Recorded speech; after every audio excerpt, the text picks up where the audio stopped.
warahmatullahi wabarakatuh.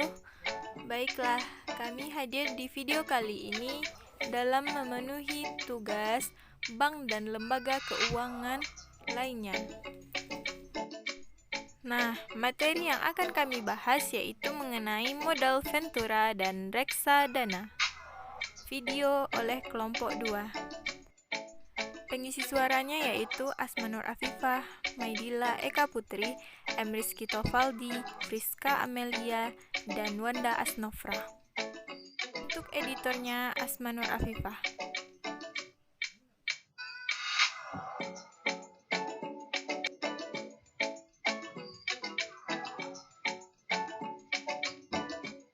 Apa itu modal Ventura?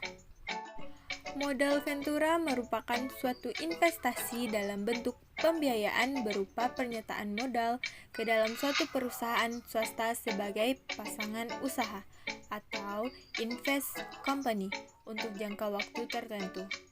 Nah, umumnya investasi ini dilakukan dalam bentuk penyerahan modal secara tunai dan ditukar dengan sejumlah saham pada perusahaan pasangan usaha. Dana Ventura ini mengelola dana investasi dari pihak ketiga yang tujuan utamanya untuk melakukan investasi pada perusahaan yang memiliki risiko tinggi, sehingga tidak memenuhi persyaratan standar sebagai perusahaan terbuka ataupun guna memperoleh modal pinjaman dari perbankan. Investasi modal Ventura mencakup pemberian bantuan manajerial dan teknikal. Kebanyakan dana Ventura ini berasal dari sekelompok investor yang mapan keuangannya, bank investasi, dan institusi keuangan yang melakukan pengumpulan dana atau kemitraan untuk tujuan investasi. Penyertaan modal dilakukan oleh modal Ventura ini kebanyakan dilakukan terhadap perusahaan-perusahaan baru berdiri sehingga belum memiliki suatu riwayat operasional yang dapat menjadi catatan guna memperoleh suatu pinjaman.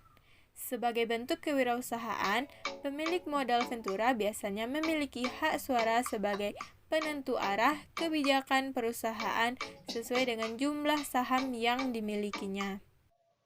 Nah, jenis pembiayaan modal Ventura ada beberapa, yaitu yang pertama equity financing, merupakan jenis pembiayaan langsung. Dalam hal ini perusahaan modal Ventura melakukan penyertaan secara langsung pada perusahaan pasangan usaha dengan cara mengambil bagian dari jumlah saham milik perusahaan pasangan usaha. Yang kedua yaitu semi-equity financial, merupakan jenis pembiayaan dengan cara membeli obligasi konversi yang diterbitkan oleh perusahaan pasangan usaha. Yang ketiga yaitu mendirikan perusahaan baru. Perusahaan modal Ventura bersama-sama dengan perusahaan pasangan usaha lainnya mendirikan usaha yang baru. Nah, terakhir yaitu bagi hasil, merupakan jenis pembiayaan yang ditujukan kepada usaha kecil yang belum memiliki bentuk badan hukum perseroan terbatas, namun tidak menutup kemungkinan dengan berbadan hukum apabila kedua belah pihak saling menginginkannya. Dalam melakukan penyertaan modal di berbagai bidang usaha, perusahaan modal Ventura harus memiliki dana yang cukup, yang dapat diperoleh dari berbagai sumber yang dapat dipilih sebagai berikut. Yang pertama, dari dalam perusahaan sendiri, yaitu setoran modal dari pemegang saham, cadangan laba yang belum dipakai, dan laba yang ditahan. Yang kedua yaitu dari luar perusahaan, berasal dari investor baik perorangan atau industri, pinjaman dari lembaga perbankan, pinjaman dari lembaga asuransi, dan pinjaman dari dana pensiun. Jadi apa sih manfaat dari pembiayaan modal Ventura ini? Manfaat dari pembiayaan modal Ventura yaitu 1. Keberhasilan usaha meningkat. 2. Efisiensi dalam pendistribusian barang. 3. Meningkatkan bankabilitas perusahaan. 4. Pemanfaatan dana perusahaan meningkat. Dan yang kelima, likuiditas yang meningkat. Adapun tujuan dari pembiayaan modal ventura ini yaitu 1. Berdirinya atau terbentuknya suatu perusahaan baru. 2. Membantu perusahaan yang mengalami kesulitan pada tahap awal. 3. Tahap pengembangan produk atau tahap kemunduran. 4. Merealisasi ide menjadi suatu produk. 5. Melancarkan mekanisme investasi dalam atau luar negeri. 6. Mengembangkan proyek research dan development. 7. Mengembangkan teknologi baru dan alih teknologi. Dan yang terakhir, pengalihan kepemilikan suatu perusahaan. Baiklah, saya Medina Eka Putri akan menjelaskan tentang keunggulan dan kelemahan dari modal ventura serta perbedaan modal ventura dengan bank dan pembiayaan yang dilakukan oleh Indonesia. Pertama, kita akan bahas tentang keunggulan modal ventura, di mana terdapat 8 keunggulan dari modal ventura ini. Yang pertama, modal ventura merupakan dana jangka pendek dan dana jangka menengah yang relatif murah dan dengan sistem payment yang cukup fleksibel.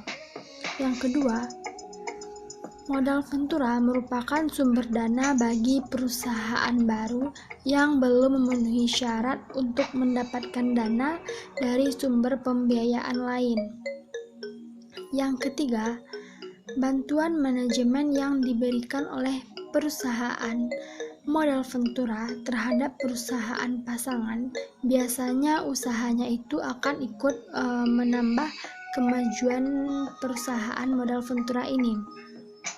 Yang keempat, biasanya perusahaan modal ventura sangat konsen terhadap maju atau mundurnya perusahaan, sehingga jalannya usaha perusahaan persaingan ini selalu dimonitor oleh perusahaan modal ventura. Yang kelima, tambahan modal baru dapat meningkatkan kemampuan perusahaan untuk memperoleh pinjaman atau bantuan modal. Yang keenam, pamor perusahaan pasangan akan ikut naik, mengingat perusahaan modal ventura ini biasanya mudah mempunyai reputasi yang baik.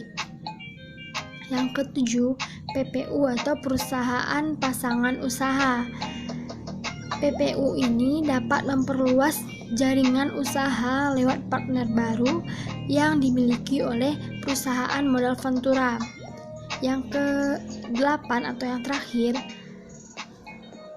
karena pembiayaan dari modal ventura ini umumnya diberikan kepada perusahaan yang masih kecil, sehingga menjadi salah satu upaya untuk mengangkat dan melindungi pengusaha kecil dan dapat memperluas kesempatan kerja.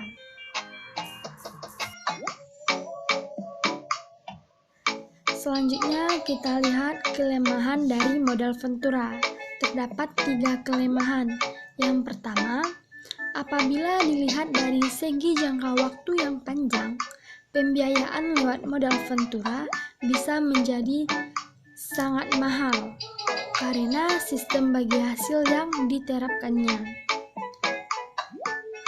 di mana pengembalian yang diperoleh perusahaan modal ventura ini dari perusahaan pasangan usahanya sangatlah besar, terutama jika bisnisnya ini sukses, bisnis dari kedua perusahaan ini sukses. Yang kedua, bantuan pembiayaan lewat modal ventura hanya dapat diberikan kepada perusahaan tertentu secara efektif. Perusahaan yang berprospek besar atau berprospek super bagus, hanya itu saja yang dapat dilayani dalam prakteknya. Lebih banyak perusahaan yang ditolak daripada yang diterima di perusahaan modal ventura ini. Yang ketiga, Para pendiri perusahaan pasangan usaha yang dibiayai oleh perusahaan modal ventura dapat kehilangan kontrol dan kepemilikan atas perusahaannya karena manajemen dan saham yang dipegang oleh perusahaan modal ventura. Selanjutnya kita akan membahas tentang perbedaan modal ventura dengan bank. Terdapat 4 perbedaan. Yang pertama, dari sistem pendanaan atau dari posisi mereka masing-masing, di mana modal ventura ini merupakan perusahaan pemberi dana. Yang memberi dananya itu adalah perusahaan investor, sedangkan perusahaan yang menerima dana disebut dengan perusahaan pasangan usaha atau PPU, di mana pendanaan dengan modal ventura menyebabkan posisi dari kedua perusahaan menjadi sejajar atau sebagai rekan kerja. Sedangkan dari pihak bank, bank itu berlaku sebagai debitor, sedangkan perusahaan berlaku sebagai kreditor, karena bank sebagai pemberi pinjaman dan perusahaan sebagai si peminjamnya. Perbedaan yang kedua yaitu jenis bantuan pembiayaan. Dilihat dari sisi modal ventura, modal yang digunakan dalam venture ini dimasukkan dalam modal usaha dan kedudukannya bukan sebagai pinjaman, tapi seperti hibah dana dengan perjanjian, di mana isi perjanjiannya itu jika usaha berjalan dengan lancar, maka investor akan mendapat keuntungan atau biasa disebut dengan capital gain. Dana yang diperuntukkan adalah dana yang memiliki bentuk sebagai penyertaan modal. Sedangkan dari bank, biaya yang diberikan dan diperuntukkan adalah dana dalam bentuk pinjaman. Maka timbal balik yang diperoleh perusahaan berupa bunga pinjaman, di mana bunga pinjaman ini nilainya sudah diatur oleh pemerintah mengenai tinggi atau rendahnya bunga pinjaman, sehingga tidak akan merugikan bagi perusahaan penerima dana. Perbedaan yang ketiga yaitu risiko bagi pihak pemilik dana. Ditinjau dari modal ventura, jika modal ventura digunakan, maka risikonya adalah uang dari perusahaan pemberi venture capital atau modal ventura ini tidak akan dikembalikan karena perusahaan mengalami kegagalan atau pilot. Sedangkan dari pihak bank, ketika perusahaan melakukan pinjaman atau pinjaman dana, maka pemilik dana ini memiliki risiko berupa kredit atau pengembalian dananya itu macet. Perbedaan yang keempat yaitu menurut jangka waktu. Kalau jangka waktu peminjaman dari modal ventura itu jangka waktunya 5-10 tahun. Sedangkan dari bank, pinjaman dananya itu mempunyai jangka waktu pengembalian yang bisa kapan saja tergantung dengan perjanjian yang dilakukan. Waktunya itu bisa singkat atau dalam jangka waktu pendek, sedang atau dalam jangka waktu panjang.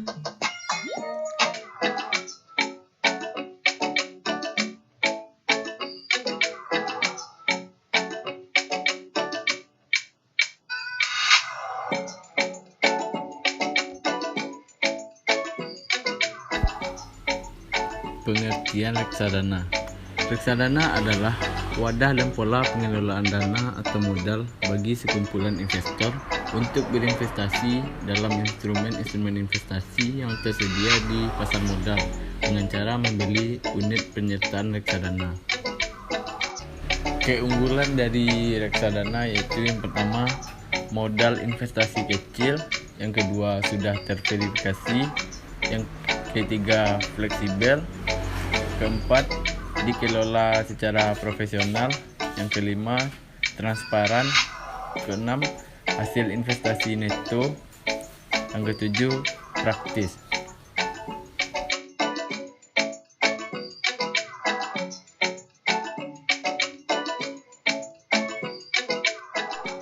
Jenis-jenis dari reksadana yaitu yang pertama, reksadana konvensional. Itu terbagi menjadi 4. 1. Reksadana saham, 2. Reksadana pendapatan tetap, 3. Reksadana campuran, dan yang keempat reksadana pasar. Nah, B. Reksadana syariah. Dan yang terakhir yaitu reksadana yang mendukung sektor real dan infrastruktur. Jenis reksadana ini memungkinkan pembiayaan bagi sektor real dan infrastruktur, reksadana penyertaan terbatas, dan efek beragun aset. Selanjutnya reksadana terbuka dan reksadana tertutup. Reksadana terbuka merupakan produk investasi yang dinaungi oleh Undang-Undang Pasar Modal Nomor 8 Tahun 1995.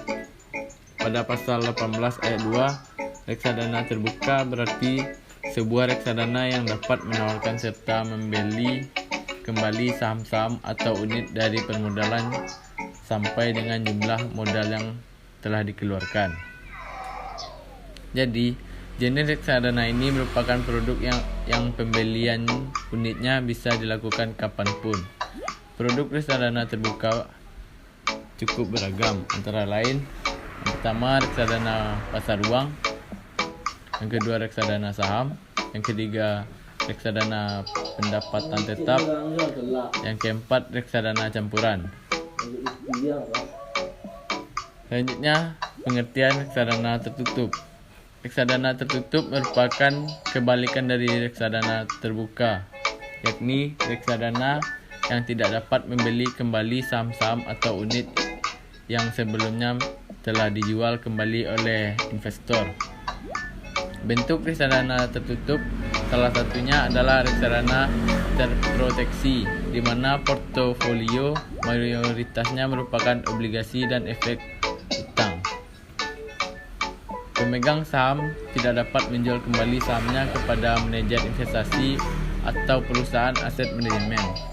Jika pemilik saham hendak menjual saham tersebut, maka harus dilakukan melalui bursa efek, tempat dana tersebut dicatat. Harga reksadana tertutup dapat berubah-ubah dengan pengaruh kekuatan permintaan dan penawaran. Hal ini sama halnya dengan fluktuasi harga saham perusahaan publik lainnya. Harga pasar tersebut tidak selalu sama dengan nilai aktiva bersih per saham. Adapun perbedaan reksadana terbuka dan tertutup yaitu ada 6. Yang pertama, proses penjualan saham. Yang kedua, dari sifat penawaran. Yang ketiga, proses pembelian kembali. Keempat, aliran dana.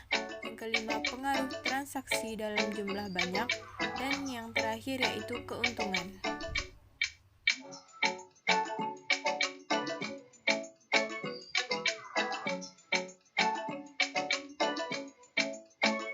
Mekanisme operasional modal ventura. Di Indonesia, mekanisme modal ventura dengan konsep pemisahan antara dana modal ventura dengan manajemen perusahaan modal ventura tidak dikenal dalam aturan perundangan modal ventura. Pelaksanaan kebijakan dan pengelolaan investasi modal ventura dalam mekanisme modal ventura konvensional dilakukan sepenuhnya oleh perusahaan modal ventura itu sendiri sebagai badan hukum. Atau dengan kata lain, suatu perusahaan modal ventura bisa sebagai dana modal ventura dan juga dalam waktu yang sama bisa menjadi manajemen perusahaan modal ventura.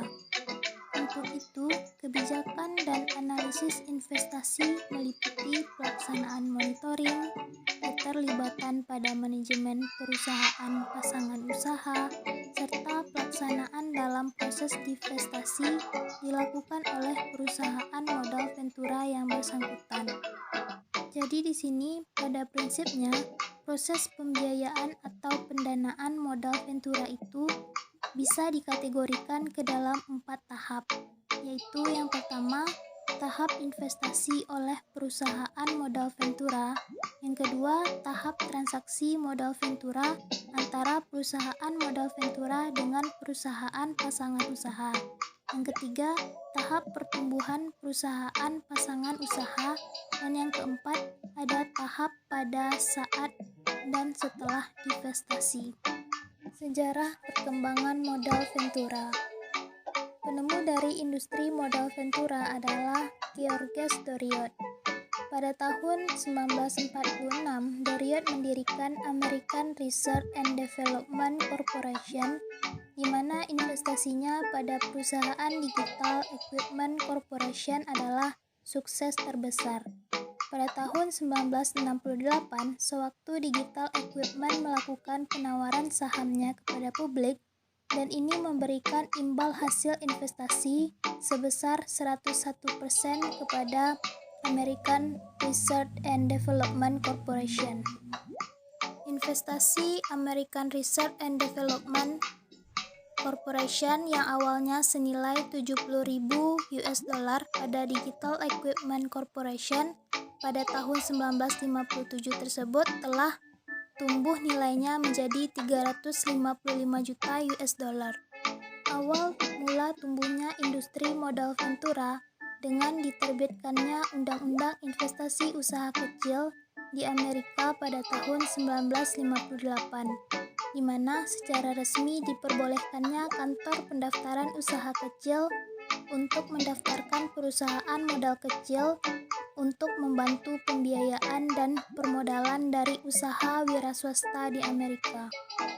Di Indonesia sendiri, perusahaan modal ventura diawali dengan pembentukan PT Bahana Pembinaan Usaha Indonesia atau BPUI, sebuah badan usaha milik negara yang sahamnya dimiliki oleh Departemen Keuangan sebesar 82,2% dan Bank Indonesia sebesar 17,8%. Di sini nama PT Bahana memang sempat menggentarkan dunia keuangan Nusantara ketika pada tahun 1993 salah satu anak usahanya PT Bahana Arta Ventura agresif melebarkan usaha ke seluruh provinsi, membentuk perusahaan modal ventura daerah. Sasarannya itu ialah usaha kecil menengah untuk dibiayai.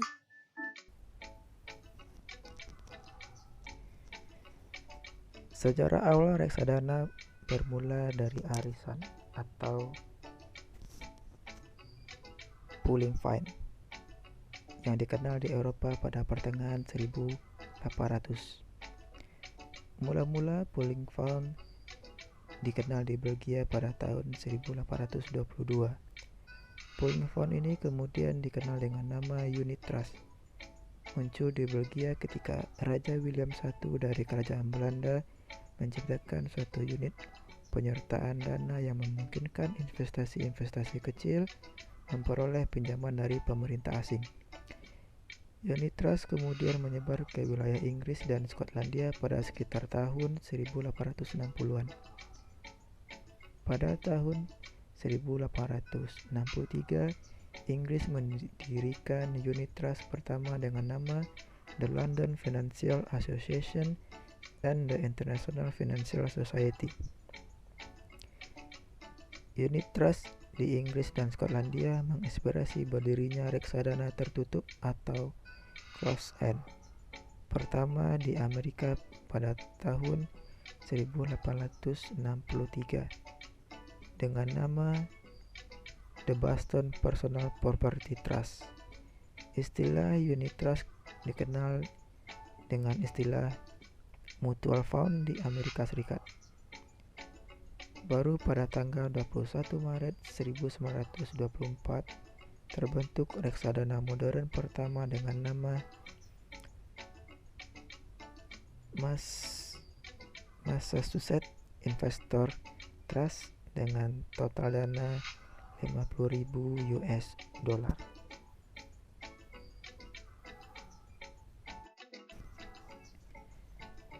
Reksadana dikenal di Indonesia ketika PT Reksadana berdiri pada tahun 1976, di mana perusahaan ini dapat menerbitkan sertifikat yang dikenal dengan nama sertifikat Dana Reks 1 dan 2. Kemudian pada tahun 1995, PT BDNI Reksadana membuat sebuah reksadana tertutup atau closed end dengan menawarkan 600 juta saham dengan nilai satu saham senilai Rp500, sehingga terkumpul dana sebesar Rp300 juta. Berdirinya reksadana ini merupakan cikal bakal maraknya reksadana di Indonesia yang hingga kini terus berkembang. Pengolahan reksadana. Bentuk pengolahan atau mekanisme operasional reksadana hanya dapat dilakukan oleh perusahaan yang telah terdaftar atau mendapatkan izin dari Bapepam. Pengolahan reksadana terdapat 3 pihak yang terlibat dalam hal ini, yaitu yang pertama, manajer investasi adalah pihak yang bertanggung jawab atas kegiatan investasi yang meliputi analisa, pemilih jenis investasi, pengambilan keputusan investasi, monitor pasar investasi, dan melakukan tindakan yang dibutuhkan investor. Manajer investasi dalam hal ini dapat berupa PT Efek atau PT yang bergerak dalam reksadana maupun perusahaan khusus sebagai perusahaan manajemen investasi. Pihak kedua, bank kustodian adalah bank yang bertindak sebagai penyimpan kekayaan atau safekeeper serta administrator reksadana. Dana yang terkumpul bukan merupakan bagian kekayaan manajer maupun bank kustodian, akan tetapi milik investor yang disimpan atas nama bank kustodian. Lalu di pihak ketiga ada pelaku atau perantara di pasar modal atau broker atau underwriter maupun di pasar uang atau bank.